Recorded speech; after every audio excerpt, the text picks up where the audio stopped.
Baka naman nanonood kayo at ready na kayong isuko ang inyong buhay sa lumikha sa inyo. You know, the Lord is the one who made you. And so He knows what is best for you. Sabi nga sa Bible, hindi ka pa pinapanganak, alam na niya kung ano yung magandang plano niya para sa'yo.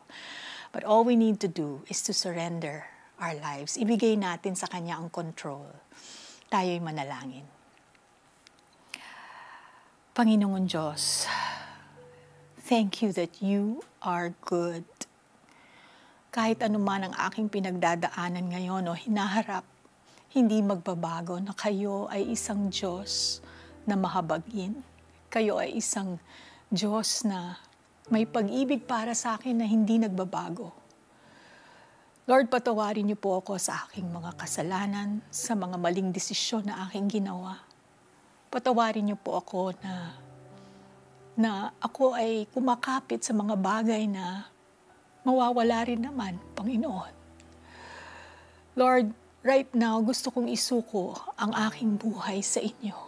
Mula ngayon kayo na ang aking Panginoon. At naniniwala rin ako na ikaw ay pumunta sa krus para pagbayaran lahat ng aking kasalanan. Kaya tinatanggap kita bilang tagapagligtas ko rin, Panginoon. Lord, save my life, not only from the penalty of sin, but from my wrong decisions, Lord. Save me, Lord, from myself, Lord. And I just surrender my life to you right now. Be my Lord, be my King from now on, Lord. Thank you, Father, for eternal life. And thank you, Lord, that from this day on, I will taste and see that you are good. In Jesus' name, amen.